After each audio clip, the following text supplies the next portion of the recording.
News Center Maine is partnering with the Maine-Monitor to bring you some of the reporting being done by journalists at the nonprofit independent publication, and we'll be featuring one of their stories each Monday. Today, a look at academic performance. Maine, once a high-performing state in the nation when it comes to standardized testing, has seen a decline over the last decade.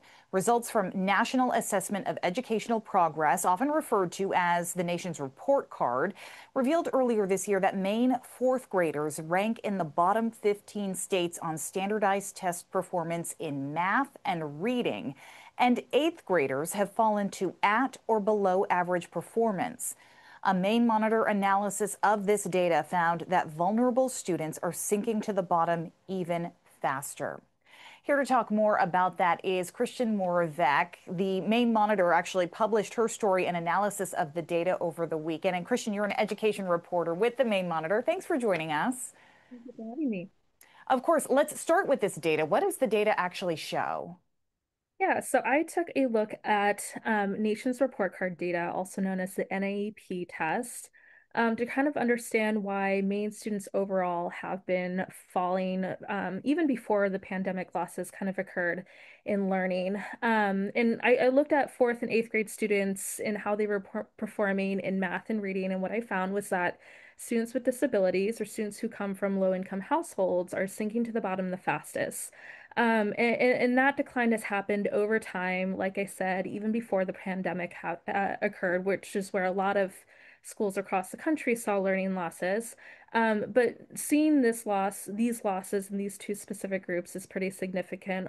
One, because these groups used to perform higher than the national average of other students with disabilities and low-income students in America. And also, these two student groups in Maine make up pretty sizable chunks of our student population. So, students with disabilities, they make up roughly a fifth, and low-income students make up roughly two-fifths, if not a little bit more, of the student population.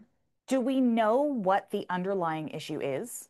So it's difficult to pinpoint one underlying issue because there is no consensus from experts and education leaders in our state. If I were to point to a consensus, is that everybody kind of agrees that there are multiple issues contributing to this testing decline. Some people point to a need for more inclusive practices in schools. Um, Others point to the need to bolster resources for students, such as emotional supports or even free meals for low-income students. Others have pointed to a need for teachers to update the curriculums and instructional materials that they use in the classroom. But addressing these challenges is really tricky because there are a lot of barriers in place. One, it's a really challenging budget landscape for schools in Maine.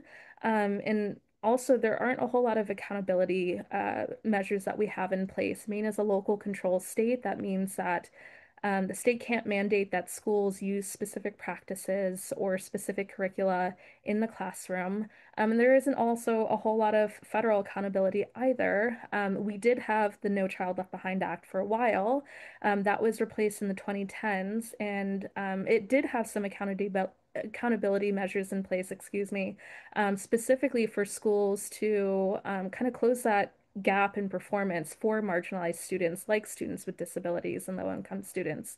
But it was incredibly controversial because schools who didn't perform well risked losing funding. So it's a very tricky challenge to solve. As you mentioned to me before we started this is a hefty story. So definitely make sure you go read what was published over the weekend. Christian, thank you for joining me. I appreciate it. Thank you. Of course, you can read the full story at the-maine-monitor.org.